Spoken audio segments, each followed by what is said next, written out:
Hello friends, in today's session we are going to learn approaches to management.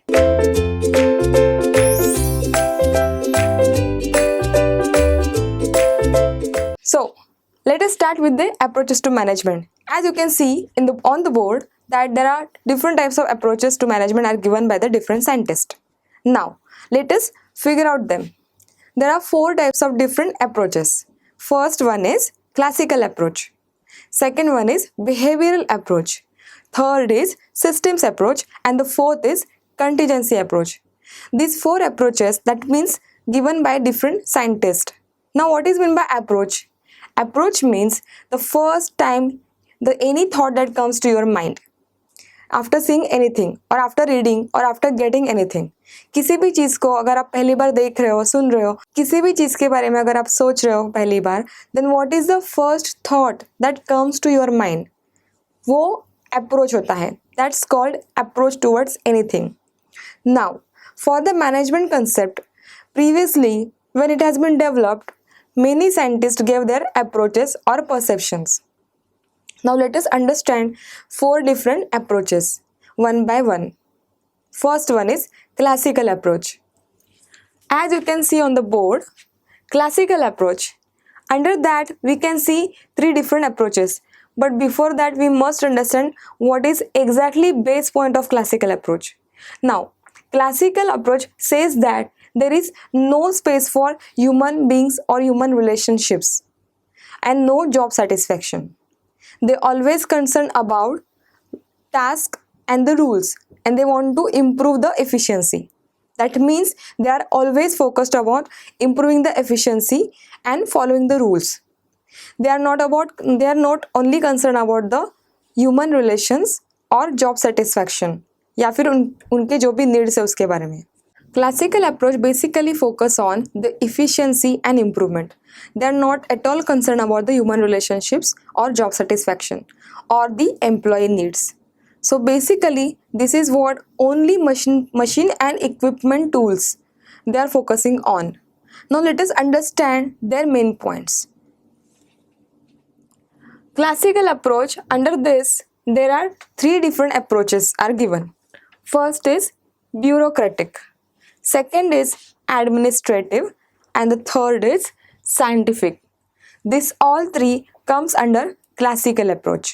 That means only focusing on the improvement of efficiency with the allowing rules and regulations. Now, as first says bureaucratic is given by Max Weber 1864 to 1920.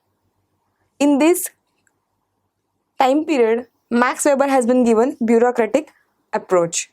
Now, it says that it strictly follows rules which in turn highly efficiency. That means whatever rules you are following or whatever regulations or policies given by the company to the employee in order to process anything or in order to work about has directly connected with the improvement of high efficiency. As I said, classical approach focus on the efficiency and improvement. As bureaucratic approach says that strictly following rules leads to the high efficiency. That means they are only focusing on following the rules and wanted to make improvement and do efficiency in the work in order to get certain results and to gain profits. So bureaucratic is talk about this. Second is administrative. Administrative approach says this is completely based on principles. Principle as in the principle that we have learned in the previous session, principles of management. Now, this was given by 2 scientists. The first one is Henry Fayol and the second is Mary Parker Follett. Now let us understand what they said. Now, Henry Fayol says about the administrative approach that comes under classical approach, it is management and the work that is to be done is completely depending upon the principles. That means management has to follow some principles which related to the work in order to make it successful or in order to get some success in the monetary forms. Now, principles of management, as we know there are 14 principles of management we have already learned. I hope you will recall that. Now next point is Mary Parker Follett, she says this approach was completely democratic and human. That means she was basically focusing on human beings. She was giving importance to human beings. She was caring about human beings. It is completely contradiction to the first one, that means bureaucratic. As bureaucratic was not focusing on human relations or their needs, employee needs. But Mary Follett, she is very kind to the people. She tried to understand the emotions and the needs of the employees.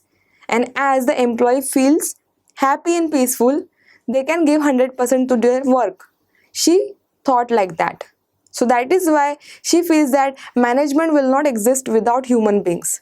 Management is not depending on only human beings or only machines. It is completely combination of human, money and machinery equipments and proper management. And that is why Mary Follett giving importance to the human relationships, and she is believing in democracy. She says that group become effective and productive only when their work is coordinated. The simple line she stated that group become very effective and productive only when their work is coordinated. And in order to coordinate the work, managers should talk to them, the groups, and form a proper team leader. Managers should guide groups. Managers should motivate the group members or the employees so that they can feel relaxed and comfortable while working. And also, management should also focus on the solving their problems, because it may also happen that employees having certain challenges while working in variety of the environment, as the external environment has an impact on the internal processes.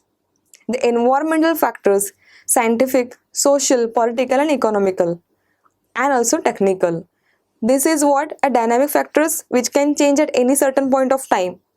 So that can have an impact on the internal processes also as well as external. So she says that in order to keep coordination, manager should talk to them, have a conversation. Communication is a key point of any success, and the employee members or the group member should be led by the proper or managed good well behaved leader who will motivate them or encourage them in order to get success done, in order to get work done and do it properly. Efficiency only can be improved when the employee will give their 100%. But employee, even though they are having good skills, can feel demotivated if they are not appreciated or behaved or treated disrespectfully. So, the Mary Follett always concerns about human beings. After this, third approach comes under classical approach is scientific approach. Scientific approach given by Frederick Taylor. He known as a father of scientific management. He given as management as a science. Taylor says management is a science. And he conducted many experiments and researches while he was working in a mine company. In a company where he was working in a company where he was working from very low level. He started from very low level like an apprentice. Then day by day or years later, while working and doing hard works and also learning many processes, he reached to the top level management. And he was working as a superintendent, then the higher level management job or the position. So from the low level to the up level, he has experienced many things, like while how it is feel to be worked with the laborers. Labours के साथ काम करके क्या experiences आता है, as a labour काम करके क्या ज़रूरतें होती है, व्हाट आर द नीड्स और what are the challenges of them, work environment, employee needs, their facilities, how the facilities should be given to them, how their projection of the work should be done in a direction, what are the challenges that they face from the lower level of the employees to the top management level. So he has faced many challenges, solved many problems, had many experiments and done some researches. And after researches, he has came to the point that management is not only work or human relationships or only efficiency of work. He came to the point that management is a science or scientific management. Next is behavioral, then systems approach and contingency approach. Behavioral approach says that the human behavior, human relations are important part of the organization. In order to keep organization healthy and successful, one must have a good relationship with the employees and also keep them facilitating and keep them peaceful. The harmony should be maintained in the organization so that employee can work in comfortable manner or they can give their 100%, and encouraging them, giving them trainings if they needed any, and updating them with the knowledges, letting them share their ideas and communicate to the management will help employees to give their different perception towards the project or the processes, and that will lead to the attainment of the goals of the organization, because different variety of people comes together with the different mindsets and skills can deliver a good success. So this is what a behavioral approach. Next one is systems approach. Systems approach में ये कहा जाता है कि system is what a collaboration of small subsystems. System is not a whole process. System is what contained many different small parts or many small processes. So I can say the system approach, system is what?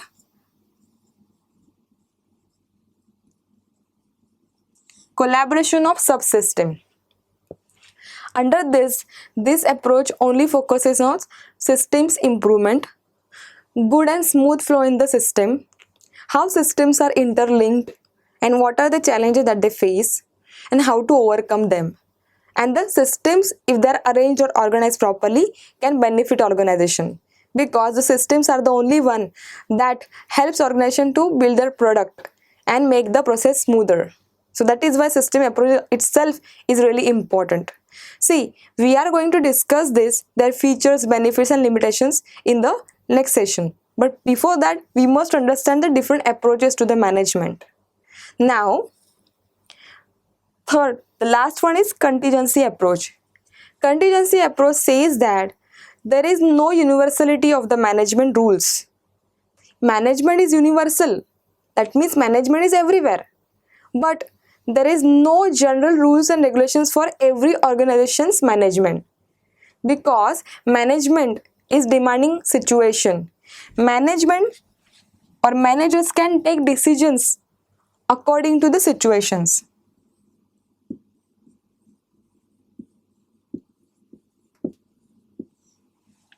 Contingency approach talks about there is certain situational demands or situation what needs will be only lead to the decision making, because managers will take decisions according to the situation arise in the organization, and situation that will arise will not be stable. It is dynamic, it is unexpected mostly, because the situations can be depend on the external factors, as I said, political, economical, social and technical. Any changes in these of the environmental changes can lead to the situation arise dynamically in the organization. See, अलग अलग organisations के अंदर अलग अलग set of rules follow होते हैं. अगर एक ऑर्गेनाइजेशन के अंदर जो रूल्स फॉलो हो रहे हैं सेम वही दूसरे ऑर्गेनाइजेशन में हो, ऐसा ज़रूरी नहीं है. Some rules are similar but many rules are different. Management is similar in many organisation but it is different also at the same time. Situations that will arise, people that are working, processes that are going in the organization, the management and the culture of and environment of the organization can lead to the contingency approach. This approach says that different organization will have different set of rules, different culture, environment, the employee needs, employee skills and the way they work and the way they think, or they has been coordinated with the managers. So that is why contingency approach says that it is decision making and the work that is completely depending upon the situation. Situation का जो demand है उस हिसाब से managers को अपने rules and regulations को modify करना होता है या फिर पड़ता है. जैसे कि फ्लेक्सिबल होना ज़रूरी है. Managers cannot be rigid towards the rules of the organisation always, because किसी भी समय कैसी सिचुएशन आ सकती है we cannot predict. So that is why, according to the situation, the manager or management has to modify their set of rules and processes and be flexible at their level in order to get the things done smoother manner. First one is classical approach. Under that, the first. Now, bureaucratic approach. We have just now introduced about bureaucratic approach. Now we are going to learn about their exact points and features. Now let us start. First, bureaucratic approach as given by Max Weber, and it is based upon strictly following rules and improvement of efficiency. There is no space for humans. There is no space for humans and their needs. Now, features of the bureaucratic approach. First is well-defined hierarchy of authority. In bureaucratic approach, there is well-defined hierarchy is mentioned because as it is following certain set of rules and regulations, they are focusing on the hierarchy. The decisions power is on the authority and they are not giving any rights to the employees. They are just wanting them to do work efficiently. Their needs are completely ignored. So, well-defined hierarchy of authority, that is for decision making and other activities. Second point, interpersonal relations are based upon positions, not on personalities. That means in an organization, interpersonal relations are there that is to be maintained and built up based on the position. मतलब किसी organisation के अंदर अगर लोग काम कर रहे हैं तो देखो, जब एक ऑर्गेनाइजेशन के अंदर अलग अलग किस्म के लोग इकट्ठा आके काम करते हैं तो उनमें ऑटोमेटिकली रिलेशनशिप बिल्डअप होने लगती है, एज अ फ्रेंडशिप बढ़ने लगती है. They talk to each other, they share their views and ideas. But in the bureaucratic approach, it is said that the interrelationships are depending not upon the humans or personalities. It is depending upon the positions on which they are working. Okay, positions means job positions, and that is completely inhuman. Now, third point, a system of rules covering the duties and rights. So, as bureaucracy or bureaucratic approach only talks about improvement of efficiency and rules and regulation, so it is completely understood that के bureaucracy के अंदर और bureaucratic approach के अंदर set of rules तो होने ही है. So that is why the system of rules covering the duties and rights. तो रूल्स के अंदर पूरे जो ड्यूटीज़ हैं अबाउट द एम्प्लॉयज़ के बारे में, उनके जो भी नीड्स है उनके बारे में नहीं होता है, रादर देन ऑर्गेनाइजेशन के ड्यूटीज़ के बारे में लिखा होता है. ड्यूटीज़ क्या है, रूल्स क्या है, कैसे बिहेव करना है ऑर्गेनाइजेशन के अंदर, उनके set of rules and regulation norms क्या है, वो सब मेंशन रहते हैं. एग्जाम्पल, अगर आप किसी ऑर्गेनाइजेशन को ज्वाइन करते हैं then you take an appointment letter और उसके साथ में ही उनका एक बड़ा सा पैम्पलेट या फिर बड़ा सा एक डॉक्यूमेंट्री होता है. उसके अंदर कंपनी के बारे में और कंपनी के हिस्ट्री प्लस उसके करंट प्रोजेक्ट्स के बारे में, मतलब the future mission and vision of the company, then उनके जो सेट ऑफ रूल्स है, पॉलिसीज़ है, वो सब लिखी हुई होती है. But this is what normal and important point of every organisation. But bureaucracy में रूल्स के ऊपर ही ज़्यादा फोकस किया गया है. That is why it is said के set of rules are given, how to behave and how to do the things और work and the rights of the people. Fourth point is a system of procedures for dealing with work situation. Now, there are certain set of procedures are given to deal with the work situations. Fourth point, that is a system of procedures for dealing with work situations. That means in a company there can be a situation that arise unpredictably, unexpectedly, or to deal with that there are certain system of procedures is written. Only have to follow them and deal with the situations is mentioned under the bureaucratic approach. But in real life, in practical life, how the things are going on? See, you cannot predict what kind of situation may arise in your organization while working with the different processes or softwares or tackling with the people. So that is why bureaucratic approach is completely non-practical in today's life. After fourth point, I can go for the fifth one. Now, as you can see on the board, selection and procedures based upon technical competence. Now, selection and prediction is completely based upon technical competence. That means selection of the employees or selection of the processes or method that has to be followed while working in the organization is completely based upon the technical competence. See, many of the organization basically focus on the technicality of the people, but at the same time, it also focuses on their interpersonal skills, because we are humans, not in machines.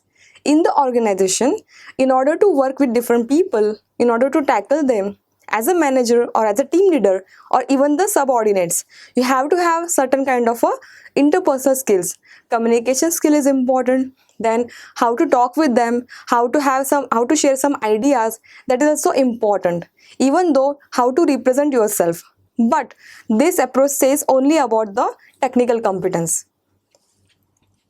After sixth point says that recognizes bureaucratic approach recognizes only legal power and authority. See, bureaucratic approach, as it is mentioned that they are focusing on only set of rules and regulations, no space for human beings or human relations and their needs, that means employee needs. So it is properly mentioned that they are focusing on what, or recognizing only legal power and authority. As this point we can relate with the first and the, I can say, procedures and rules. Third, fourth and first point can be interrelated to the sixth one, because legal authority, the power of the people who is having authority in their hands, who can take important and crucial decisions of the organization. They only can do the things. You cannot go directly and take the decisions, even though you are an employee of the organization. You can relate to the centralization to this kind of approach. Now, after seeing features, I hope you understood this.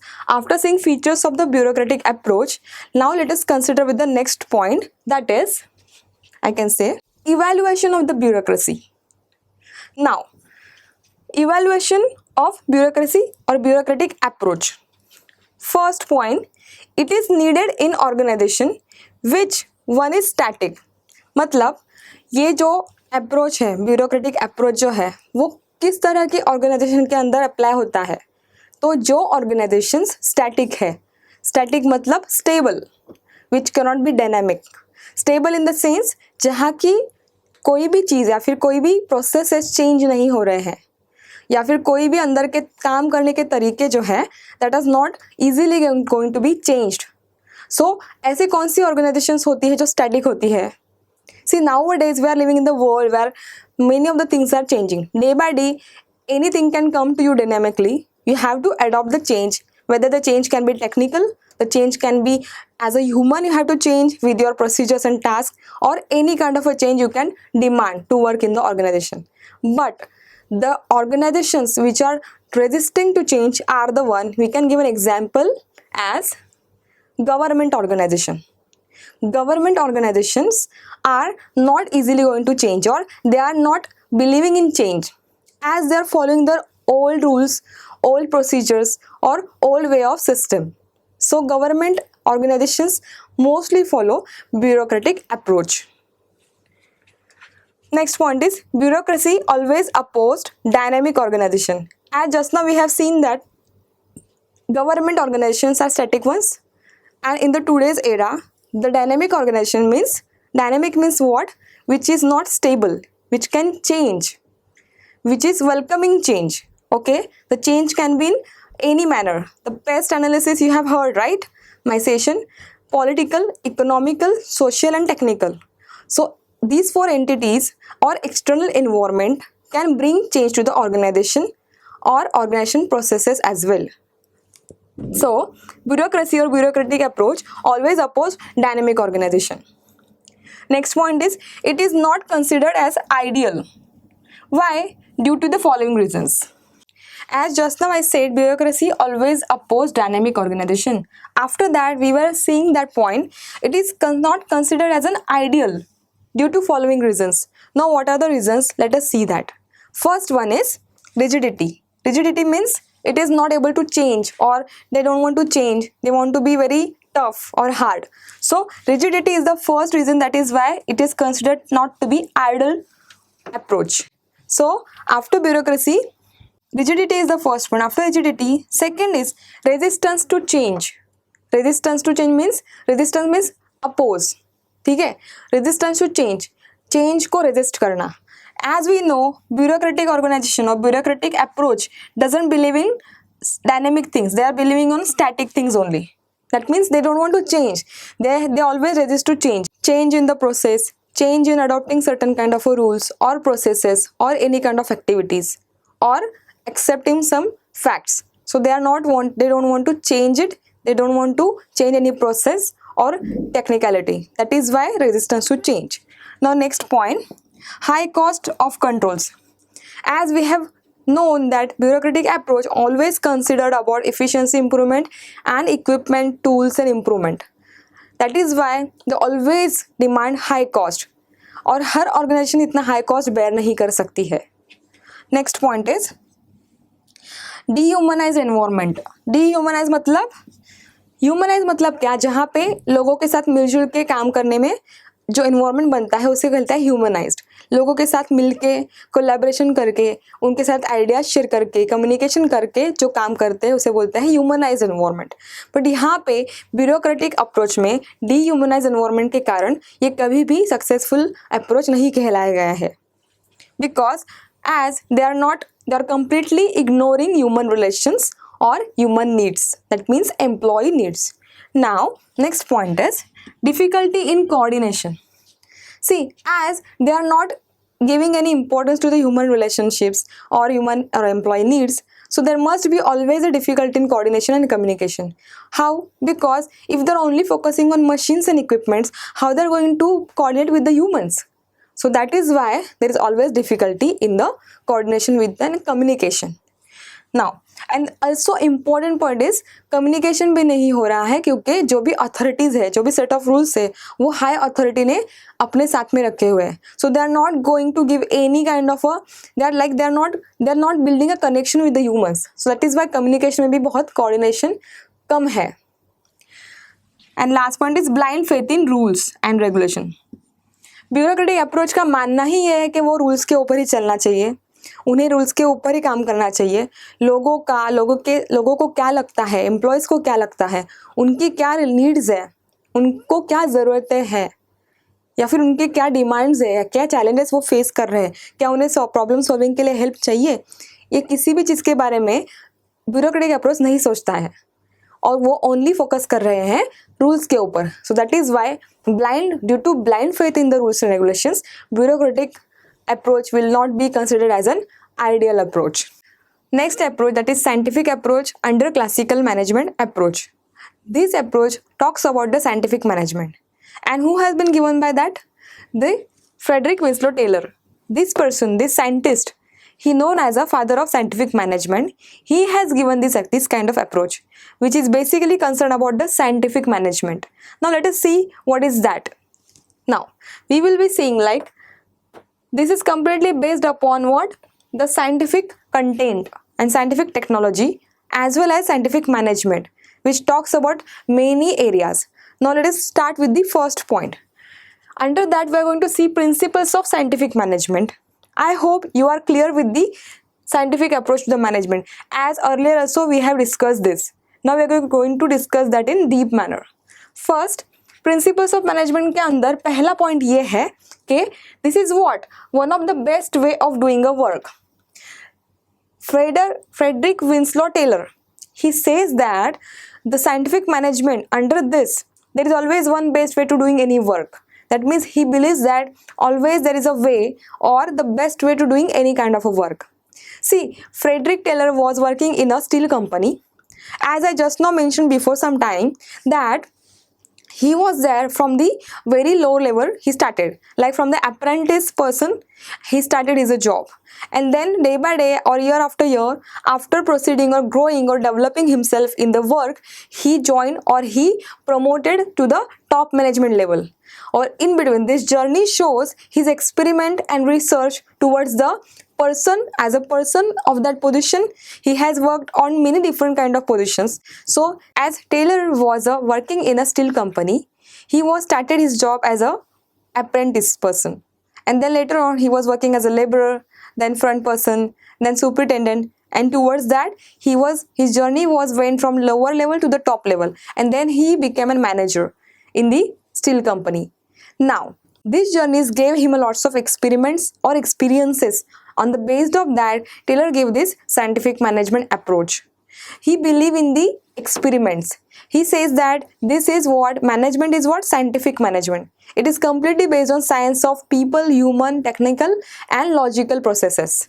So Taylor is saying that the principles of management, under that he's saying this is what one best way of doing work. Taylor says that there is always a proper way of doing any kind of a work. He believes that there is always a best way of doing any work. The work procedures and standards can be established accordingly. Now, the second point is under the scientific principles of management. Second point is scientific selection of workers. He says that the person or a manager must know the worker ability and the work that has to be assigned to him. That means what to work, which task to be given to whom, what kind of abilities that is demanding by the work procedures, or what are the qualities that is to be needed to accomplish the goal of a task. So what kind of work to be assigned to what kind of a person, and what skills are required, what qualifications are required, what is the importance of that work, what is the goal, that all scientific elements has to be mentioned or understood by the manager. And that is why it is said that scientific selection of workers. कौन सा बंदा किस काम के लिए proper रहेगा, उसके अंदर क्या क्वालिटीज होनी चाहिए, जो वर्क की नीड है, काम की जो नीड है वो क्या है, गोल्स कौन से सेट है, टाइम बाउंड्रीज क्या है, टेक्निकल इंपॉर्टेंस क्या होगा उस वर्क का, टेक्निकल ज़रूरतें क्या होगी, वो सब चीज़ें इससे पता चलती है. So that is Y scientific management gives a scientific selection of workers point. Now next is third point, development and training of workers. Of course, people day by day, if the new things are coming in the organization, whether it is technicality, whether it is logical processes or methods, the trainings has to be given to the existing workers or the newcomers who are joining, because some of the things are new to them. As the standards and the procedures are improving day by day, things are getting updated, technology is getting updated, and the machineries, equipments, their tools, how to use them, that has to be mentioned in the training. So that development and training of worker is important point. Development भी होती है उससे, और training की वजह से लोगों के काम करने के तरीके में इम्प्रूवमेंट आती है. एम्प्लॉयज़ को पता चलता है या फिर वर्कर्स को पता चलता है कि काम कैसे करना है नए इक्विपमेंट्स को या फिर नए प्रोसीजर्स को फॉलो करके, और उसके लिए क्या क्या स्किल्स ज़रूरी है. Harmony in the group. See, to work in an organization, there must be a peaceful environment. The peaceful environment can help employees to work better, to give their 100%. But the harmony is not there. That means peaceful and quiet environment is not there, or getting disturbed or messed up because of the discouragement or some of the inappreciation that is given to the employee. That can lead to the less efficient work and give a loss, because the people or the employee who felt appreciated, motivated, can do better than the expected. So harmony in the group is really important. The group in the sense the teams or the group that has been built up for a particular kind of a project or a work. So harmony, peaceful environment always leads to some good output. That is why scientific management says about this principle. और ये actual में natural point है. जहाँ पे भी हम लोग शांत होकर काम करते हैं वहाँ पे नतीजा या फिर वहाँ पे जो भी आउटपुट मिलता है वो बेटर ही होता है.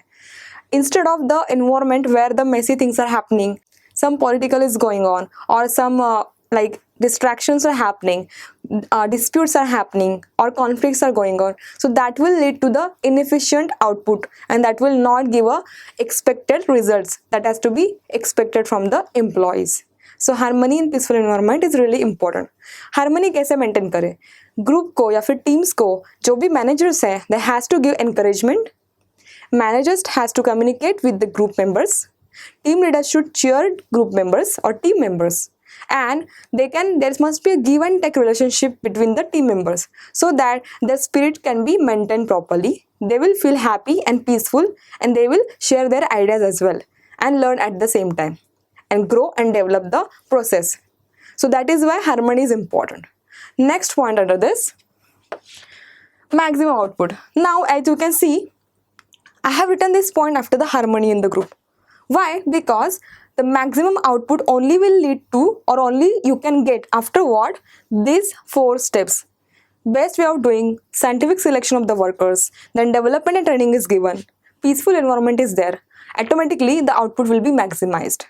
How? Because these all basic things, if followed properly, that can lead to the maximum output to be achieved beyond the expectations, or efficient and productive output can be achieved in case of a monetary terms or in case of a development terms.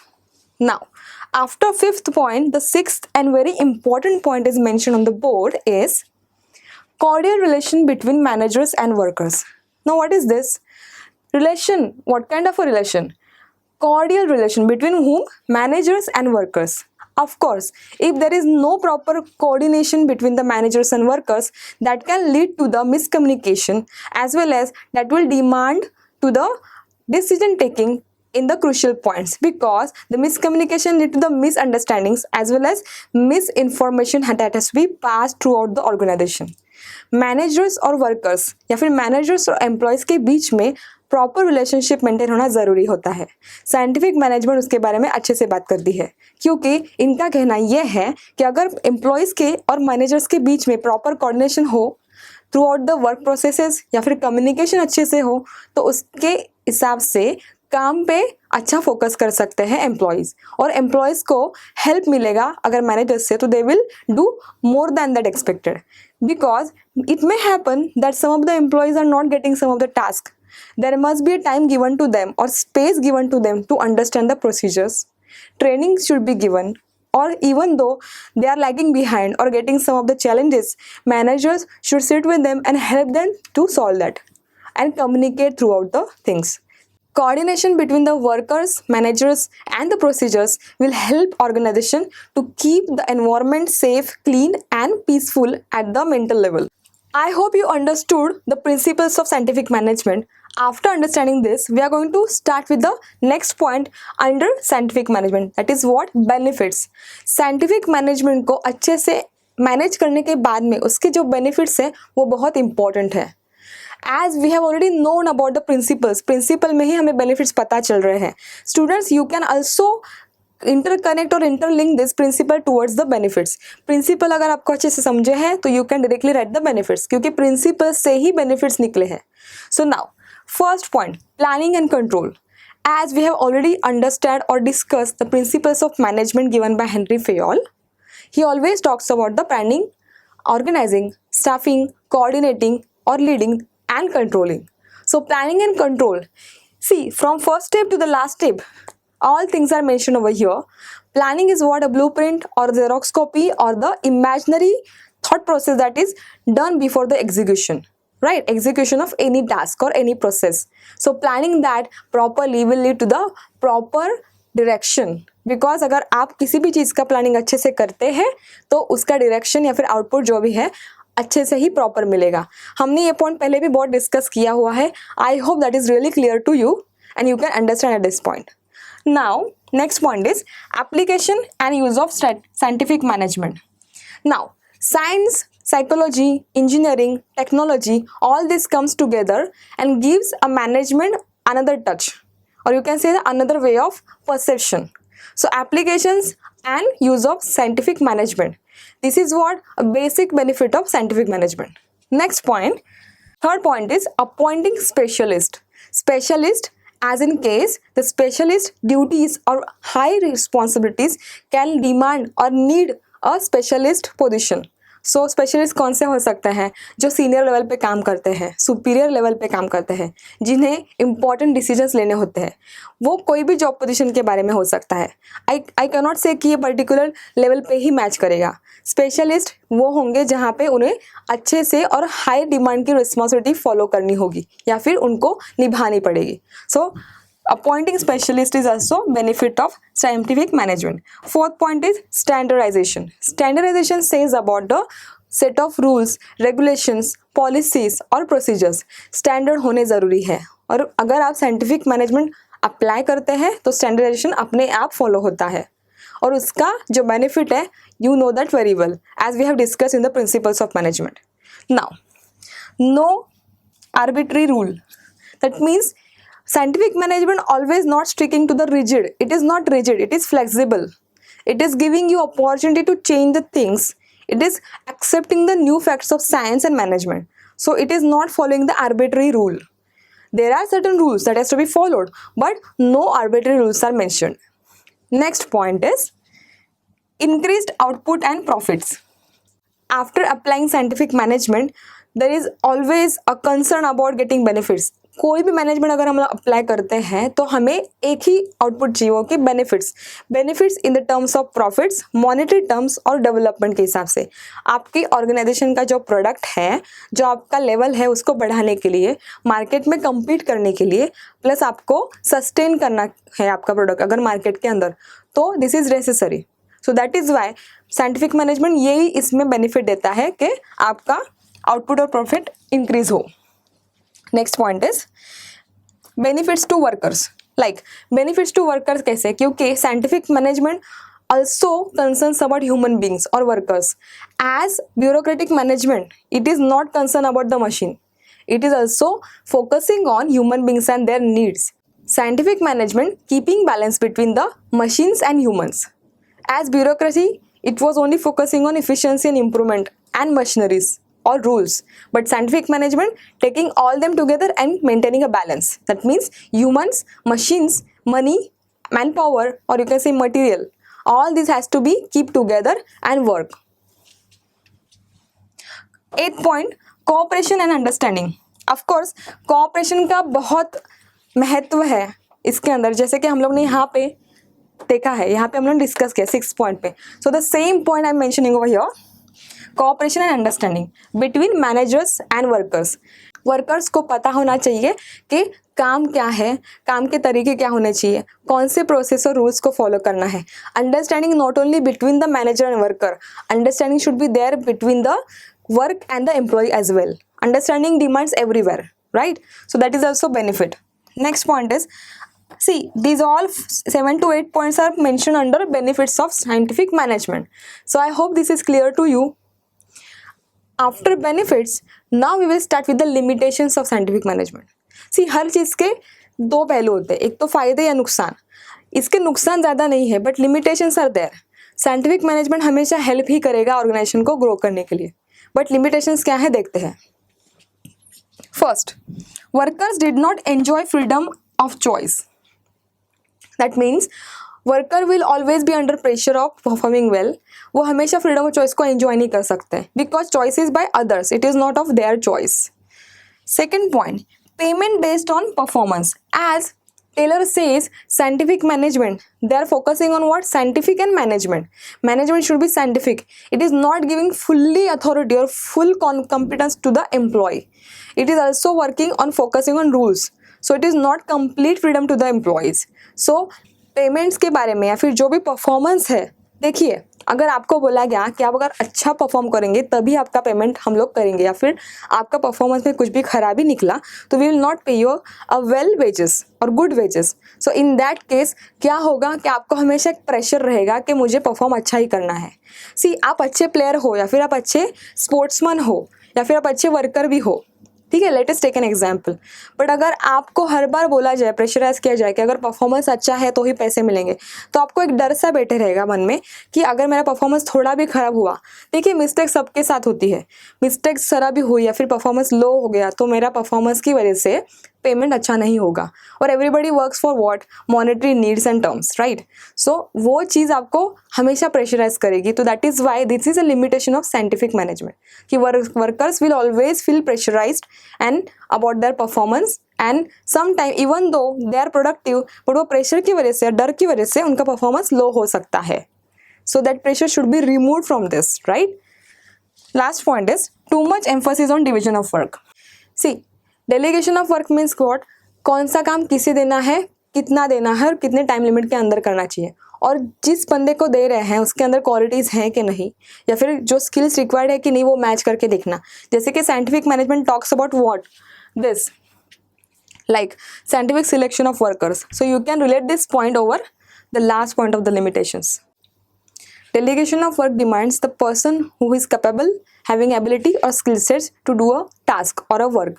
So delegation of work, too much emphasis on that can lead to the limitation or can lead to the loss. How? Because suppose a task is given for 2 people or it is distributed towards the four amongst four people. जो एक काम दो लोग कर सकते हैं उसको हम लोगों ने चार लोगों में डिस्ट्रीब्यूट कर दिया है एज अ मैनेजर.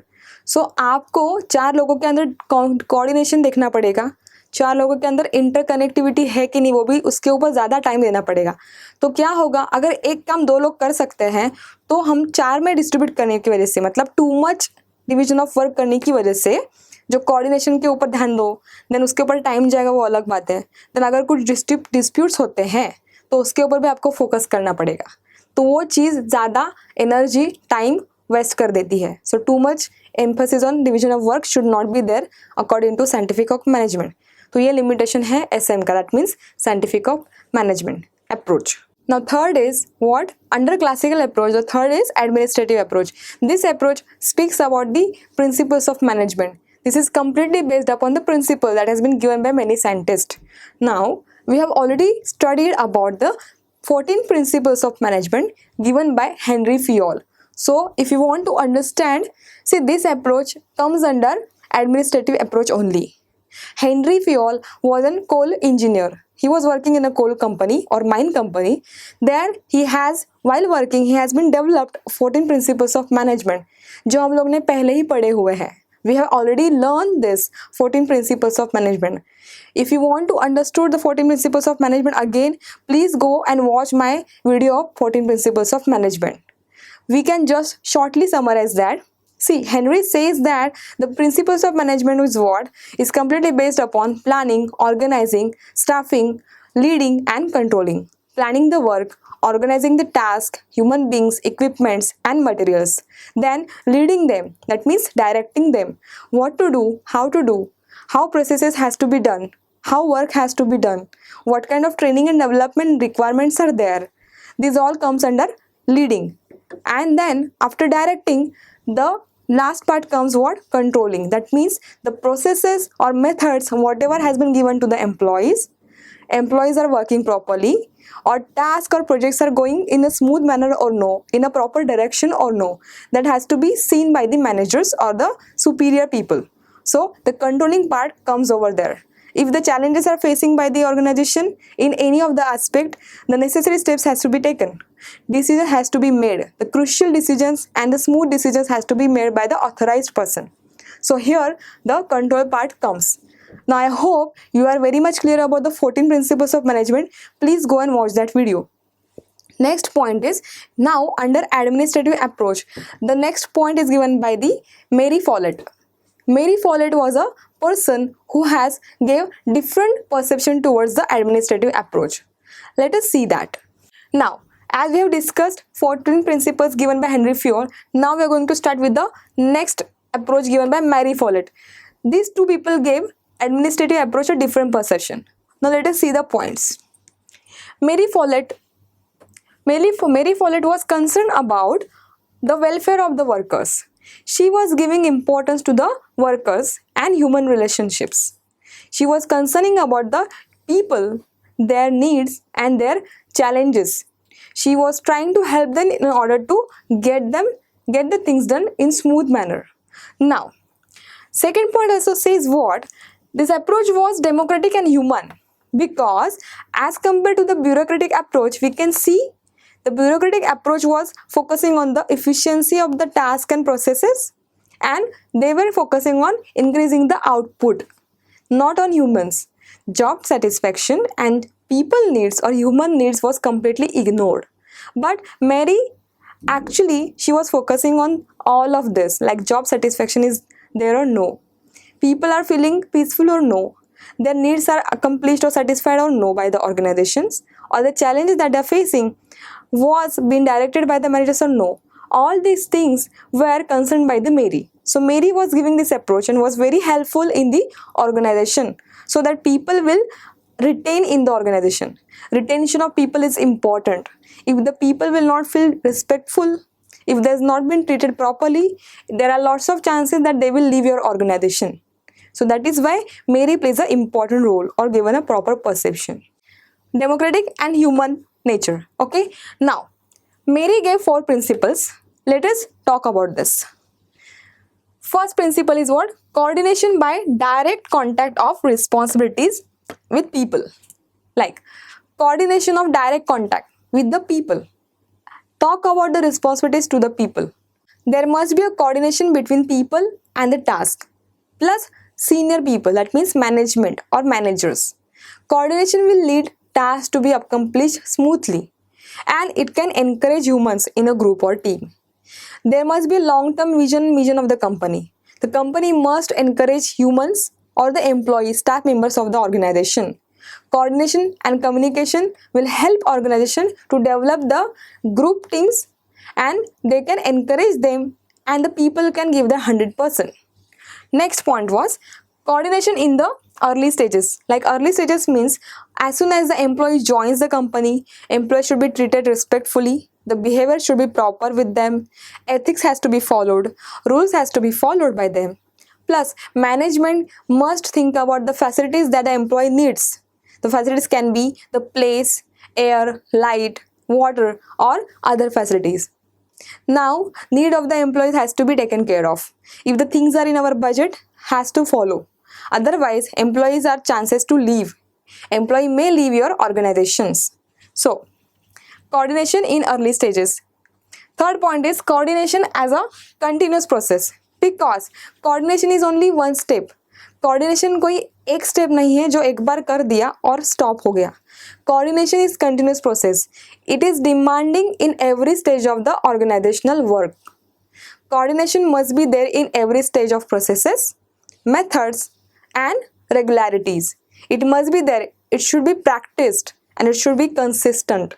बिकॉज मेरी का कहना ये था कि कोऑर्डिनेशन जहाँ पे भी होगा वहाँ पे काम जो है, काम के जो नतीजे हैं या फिर आउटपुट जो है वो अच्छे से मिल सकता है. अगर आप काम कर रहे हो ग्रुप में या फिर टीम में और आप लोगों के बीच में कोऑर्डिनेशन नहीं है तो इसका जो बेनिफिट, इसका जो इफेक्ट है वो निगेटिव हो सकता है. जैसे कि सपोज टेक एन एग्जाम्पल, आप लोगों का एक ग्रुप है. Suppose there are 5 people in the group.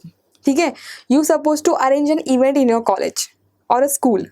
Now, in order to arrange event, you have distributed or delegated different tasks amongst the group members. हर एक लोगों ने, अगर हर एक बंदे ने अलग अलग टास्क को डिस्ट्रीब्यूट कर लिया है. There must be a team leader in the group. Yes, the leader is assigned many tasks to the different people.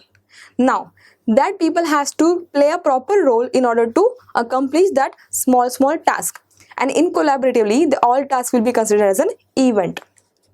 In order to make the event successful, हर एक ने अपना टास्क रिस्पॉन्सिबिलिटी से complete करना ज़रूरी है.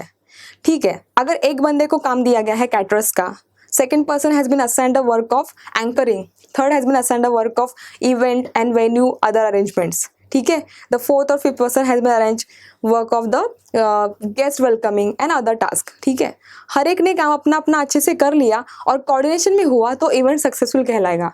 But what if the 2 people are working properly and the other 3 are messing with the coordination? अगर उन पांचों में coordination नहीं है तो इवेंट प्रॉपर नहीं होगा. So that is why coordination is continuous process. ये एक बार कर दिया और हो गया वैसा चीज़ नहीं. It is what a continuous process. It demands at every level of the work. So Mary has given these principles. Now according to Mary or according to Follett, in a good organization people develop themselves by contributing to the development of the organization. Simple. If you develop the organization or if you contribute your hard work, your patience, your skills, abilities, if you apply your knowledge for the processor or the task that has been given to you, indirectly or interconnectively you are developing yourself as well. आप किसी काम को अपने abilities से, knowledge से अगर पूरा करते हो तो उस टाइम पे आप सिर्फ काम ही पूरा नहीं कर रहे हो, आप खुद को भी डेवलप कर रहे हो. दैट मीन्स काम पूरा होगा तो ऑर्गेनाइजेशन के गोल इफिशिएंटली अचीव हो सकते हैं. साइड बाय साइड ऑर्गेनाइजेशन भी डेवलप हो रही है और आपके अंदर भी लर्निंग प्रोसेस की वजह से आप सीख रहे हो, ग्रो कर रहे हो. That means you are also developing. So Mary Follett give this all important principles and perception for the administrative scientific management. After understanding classical approach, under that we have seen 3 approaches, that is administrative, scientific and bureaucratic. Now second approach is behavioral approach. Behavioral approach basically talks about the behavior of the people with the other people as well as with the managers. It is what give and take relationship, give and take of the sharing ideas, communication, coordination, everything comes under this. So behavioral approach are basically concerned about human relationships. Now let us talk about first point. Who has given this?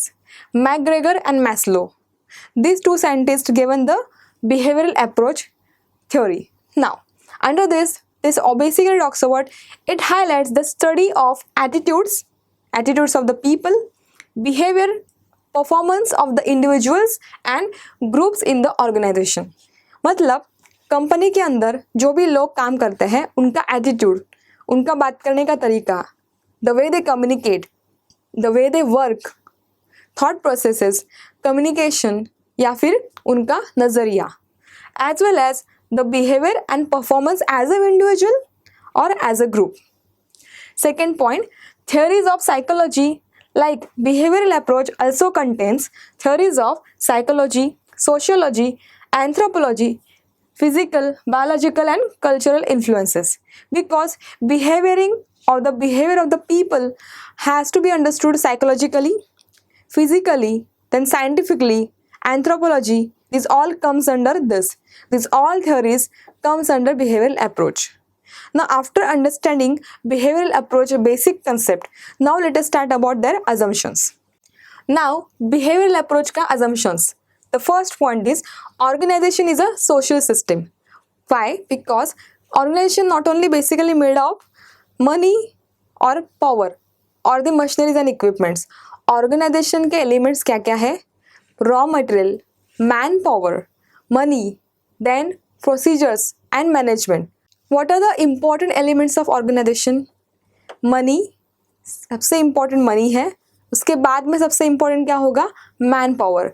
भले ही आपके पास machineries है, equipments है, tools है, procedures well maintained है, plan है, structured है, पर अगर आपके पास लोग नहीं है काम करने के लिए तो your organisation will not run or your product will not be manufactured.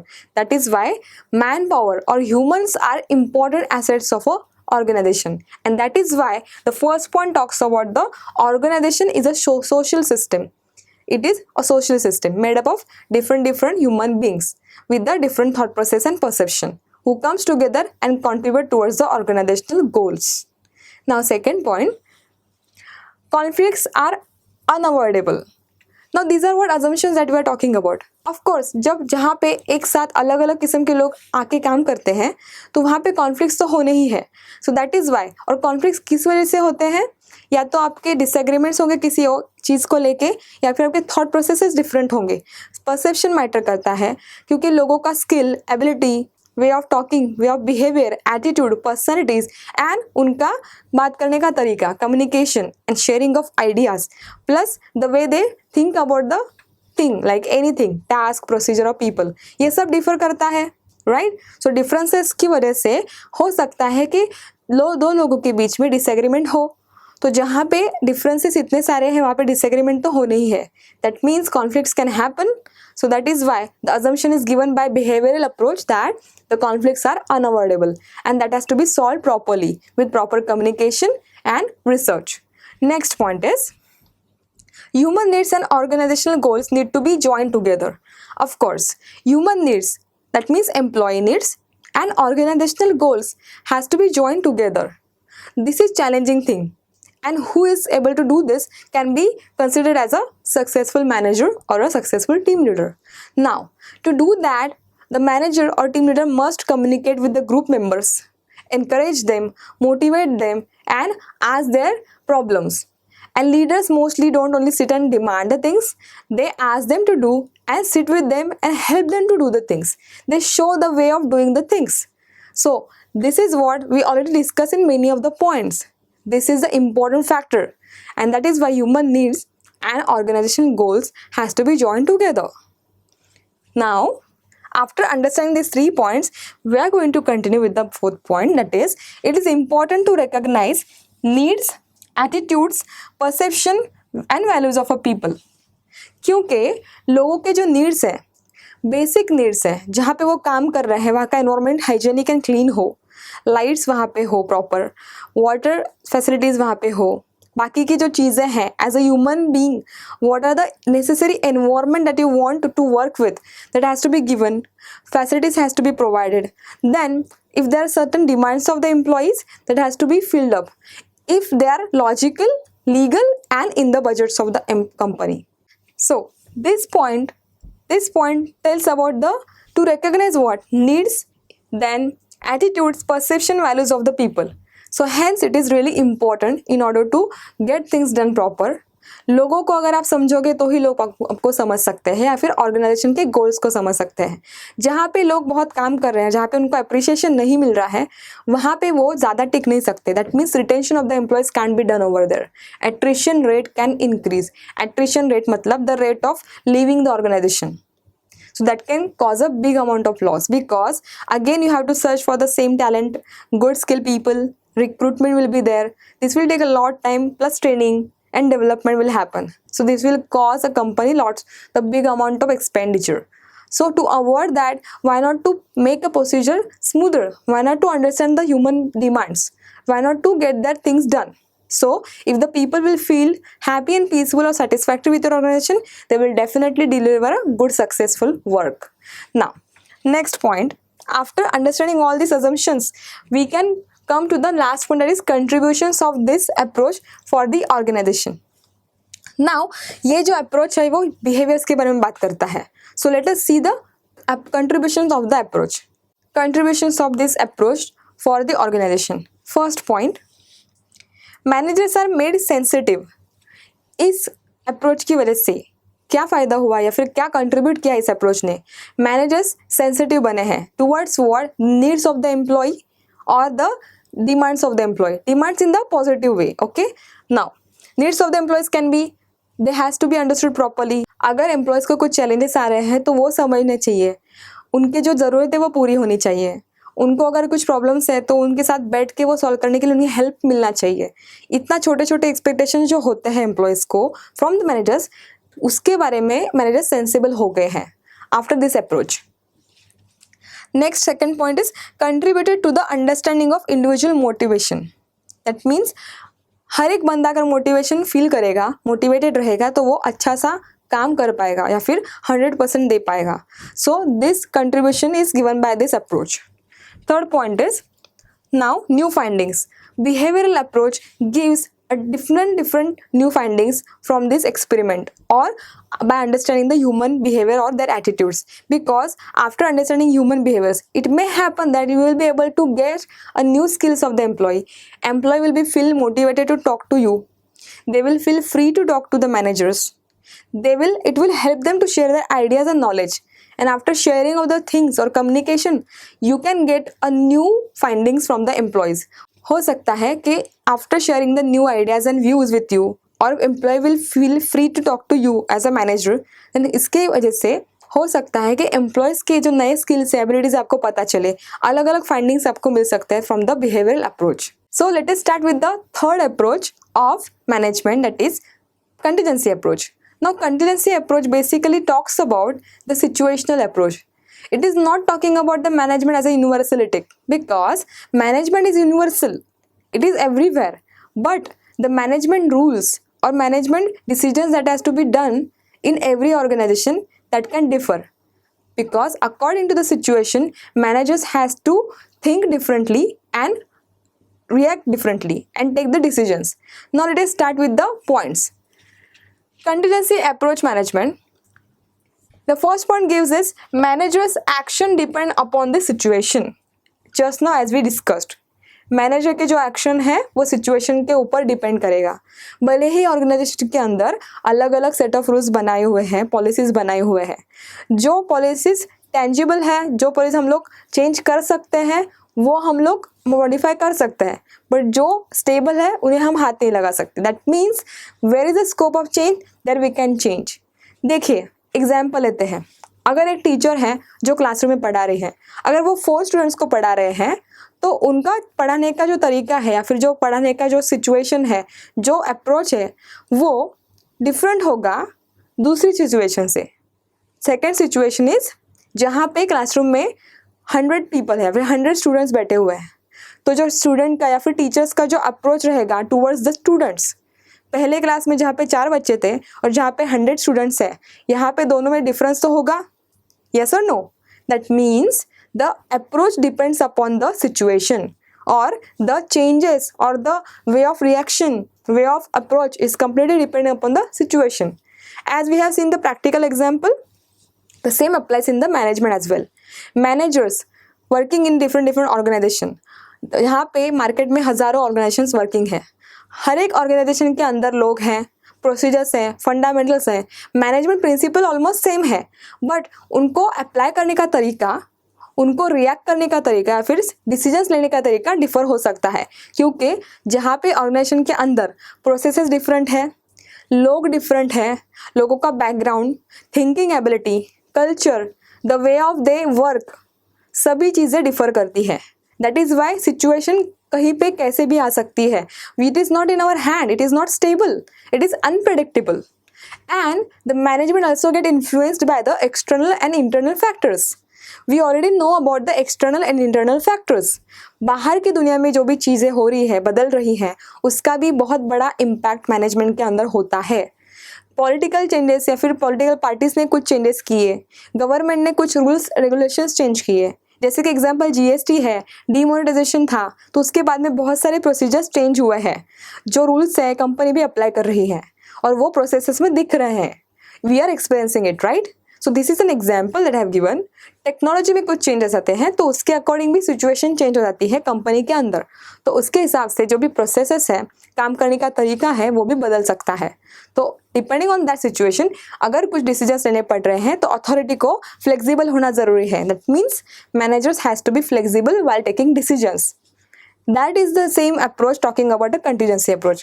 Contingency approach का यही कहना है कि सिचुएशन के हिसाब से काम करो, क्योंकि भले आपने कुछ सेट ऑफ रूल्स बनाए हुए हैं, आपका काम करने का तरीका कुछ एक स्टेबलाइज तरीका है, बट हो सकता है कि आपके काम में या फिर आपके डे टू डे लाइफ में कुछ ऐसी चीज़ें हो जाएं जिसकी वजह से आपको आपका तरीका थोड़ा चेंज करना पड़े या फिर आपको डिसीजन थोड़े अलग लेने पड़े. सबके साथ होता है, यही मैनेजमेंट भी कह रहा है.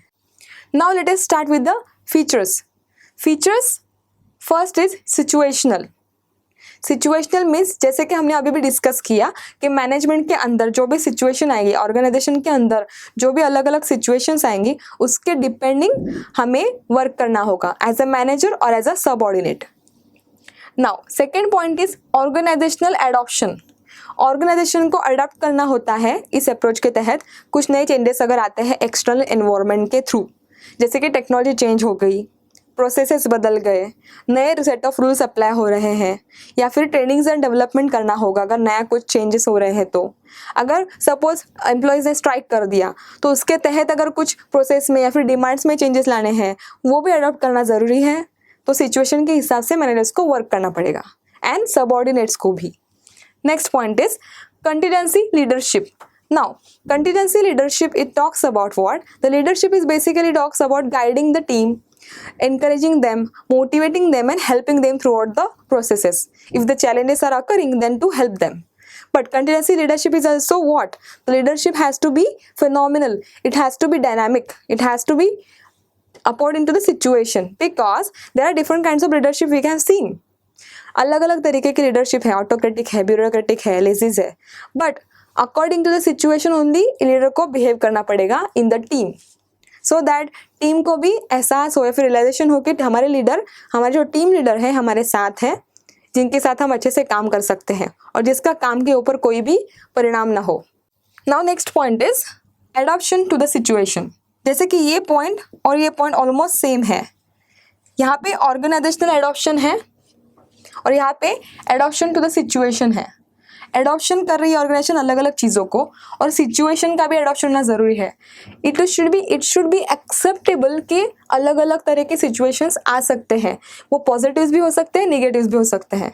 फ्रॉड हो सकता है कंपनी में, या फिर आपका डेटा लीक हो सकता है, या फिर आपकी कंपनी में कोई अच्छे नए प्रोसीजर्स अप्लाई हो रहे हैं as per the time of demand. ठीक है, तो वो भी चेंजेस आपको अडॉप्ट करने होंगे और प्रोसेसेस को इम्प्रूव करना होगा. एम्प्लॉयज़ को उसकी ट्रेनिंग्स देनी होगी. Human resource development helps in their. Now next point is change thinking. Of course ठीक है, हर एक बंदे के अपने कुछ रूल्स होते हैं, काम करने के तरीके होते हैं, ठीक है, लेकिन अगर आपके ऑर्गेनाइजेशन के अंदर या फिर आपके डे टू डे लाइफ में कुछ अलग सी सिचुएशन आती है तो उसकी वजह से आपकी थिंकिंग थोड़ी चेंज हो सकती है. As we know, change is a constant, change is a nature's law, so change must be there everywhere. तो अगर कुछ चेंजेस आ रहे हैं तो आपको उन्हें एक्सेप्ट करना भी ज़रूरी है। मैनेजर्स को अपनी थिंकिंग में कुछ चेंजेस लाने ज़रूरी होंगे। हर कोई स्टूडेंट्स या फिर सपोज लाइक एग्जाम्पल लेते हैं, सपोज आप टीचर हैं, ठीक है, आपके क्लास में हर कोई स्टूडेंट स्कॉलर तो नहीं होगा। Some students will be average, some students will be more scholar, और कुछ स्टूडेंट्स है जो एकदम लो लेवल में, उनका पढ़ाई का जितना इंटरेस्ट नहीं होगा। तो हर एक का ध्यान रख के आपको पढ़ाना होगा ताकि हर एक का ग्रोथ और डेवलपमेंट हो और आपकी टीचिंग की क्वालिटी भी अच्छे से डिलीवर हो जाए। तो that is the way management has to deal. Managers को चेंज थिंकिंग करना ही होगा, क्योंकि हर एक को आप एक लेवल पे नहीं देख सकते। आपके ग्रुप में या फिर टीम में ऐसे भी एम्प्लॉयज़ हो सकते हैं जिनका काम करने का तरीका अलग हो, कोई ज़्यादा टाइम लेता हो, कोई स्लो हो काम में, या फिर कोई फास्टर हो, कोई एफिशिएंटली करता हो, कोई मैसी हो। तो हर एक को साथ लेके चलना होता है। You have to think according to the situation, और आपको थिंकिंग को एक्सेप्ट करना होगा, चेंज करना होगा according to the people that you are interacting with और according to the need of time. I hope these points are clear. Now next point is relationship with the environment. यहाँ पे environment की बात हो रही है। हम लोग यहाँ पे I have discussed this point in many sessions of mine, that is environmental changes or the relationship with the environment. Organization doesn't work individually. Organization is a social system. That is why it has to interact with the internal as well as external entities. The internal entity has to be managed properly. The internal entity can challenge the management in order to change the decisions as well as the procedures. The same happens with the external one. Market के fluctuations, then demonetization या फिर government के rules change होना, नई technology आना या फिर पुरानी टेक्नोलॉजी का पूरा की पूरे तरह स्टॉप हो जाना, ये चीज़ें भी चेंज हो सकती हैं, जिसके तहत ऑर्गेनाइजेशन के अंदर बहुत सारे रूल्स एंड रेगुलेशंस को या फिर प्रोसेसेस को स्टॉप करके नए से रिस्ट्रक्चर करना हो सकता है। तो that has to be maintain properly, और उसके तहत बैलेंस बनाना भी ज़रूरी है। तो जो एग्जिस्टिंग ऑर्गेनाइजेशन है उसको ना डिस्टर्ब करते हुए आपको ये सारे चेंजेस को एक्सेप्ट करके आगे जाना होता है। So relationship with the environment should be maintain properly. बाहर के ऑर्गेनाइजेशन के जो कंपटीटर्स हैं उनके साथ में अच्छा कंपटीशन बनाए रखना, देन सस्टेन करना प्रोडक्ट को, और अपने खुद की कंपनी को ब्रांड इमेज अच्छे से इंक्रीज करना, इम्प्रूवमेंट करना, ये भी बहुत ज़रूरी है। मैनेजर्स मोस्टली बाहर के जो दूसरे मैनेजर्स हैं फिर दूसरी कंपनी से उनके साथ अच्छा रिलेशनशिप मेंटेन करने में बिलीव करते हैं, ताकि उससे पता चलता है मार्केट में क्या हो रहा है, नए आइडियाज शेयर होते हैं और लेवल पता चलता है, ग्रोथ स्कोप कहाँ पे है, कहाँ पे लॉस है, ये सब चीज़ें भी पता चलती है। That is why relationship has to be maintain properly with the external as well as internal environment and according to that behave in situational way. So this approach talks about contingency, that means a situational way of possession. Thank you.